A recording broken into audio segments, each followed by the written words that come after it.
welcome to this week's edition of World Crisis Radio. This is Webster Tarpley reporting from Washington, D.C.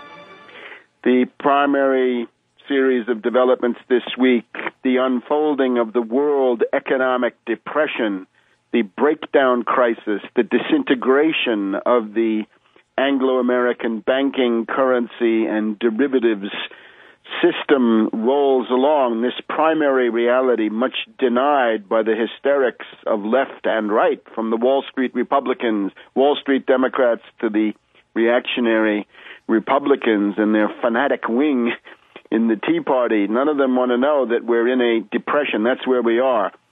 The big news this week, 2 years after the bankruptcy of Lehman Brothers, the bankruptcy of AIG, the bankruptcy of the entire Wall Street community, Bank of America, Citibank, Morgan Stanley, right? You can see that interesting movie they played again this week on CNBC. This is the second anniversary of the Lehman weekend, and Lehman blew up on September 15th, 2008, soon followed by Merrill Lynch, AIG, and then somewhat later on Citi, with Bank of America also, and Morgan Stanley in danger of going under if this entire bailout program hadn't gone through. Right? We had the Jaworski moment when the dollar was within several hours of a panic flight out of the dollar. Take all that seriously, because it's all real.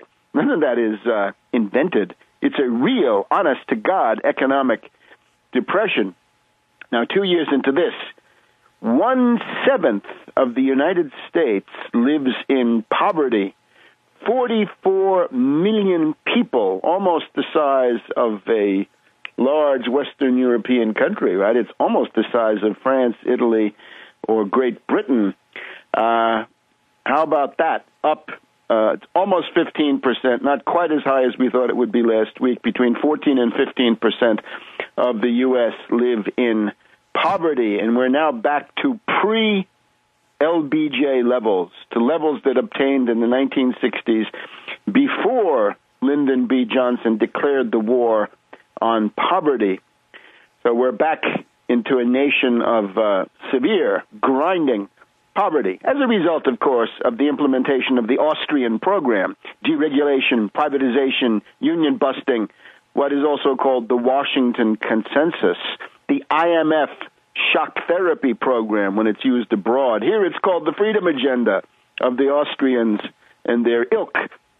We've also had 95,000 foreclosures in July, I believe, is the most recent month. That's the most since about a year ago.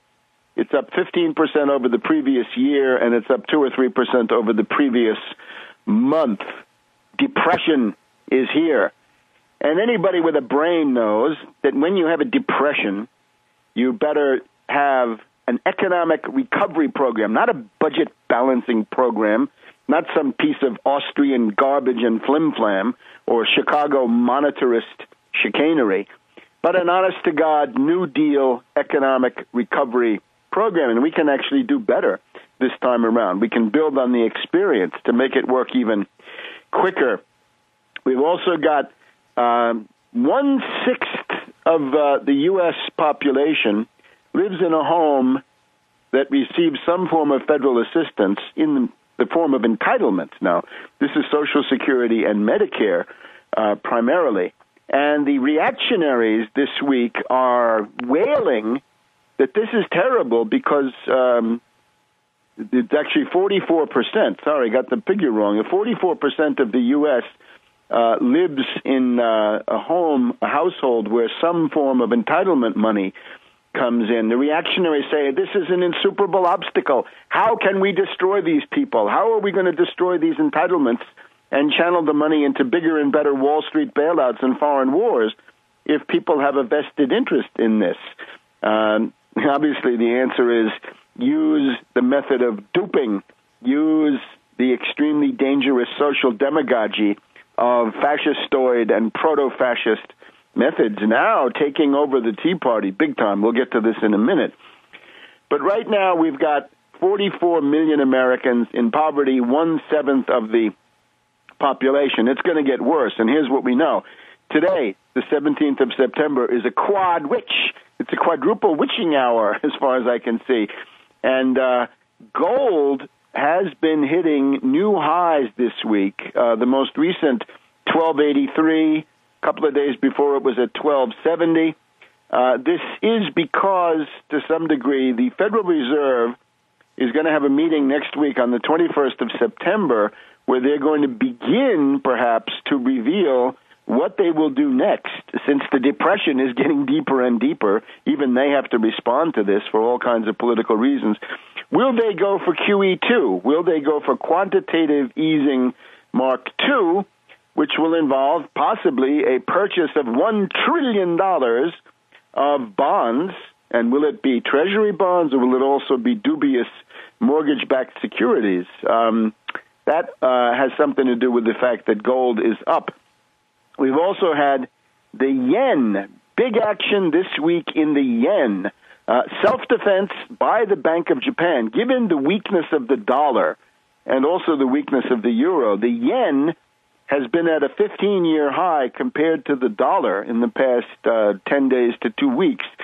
And this week, we had the Bank of Japan in an unannounced unilateral intervention driving up the price of the dollar, driving down the price of the yen. They're concerned that the yen is getting too high and that this is importing even more deflation into the already stagnant Japanese economy.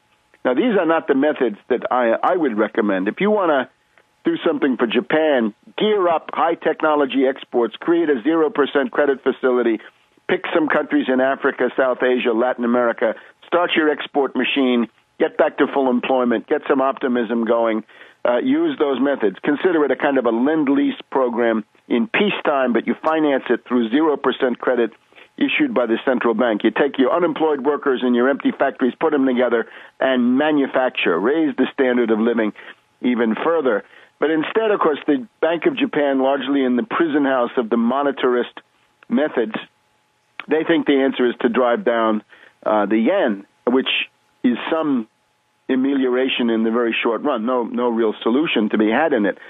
So the Japanese have basically shocked the Anglo-Americans by doing this. It was not coordinated with other central banks. It was unilateral.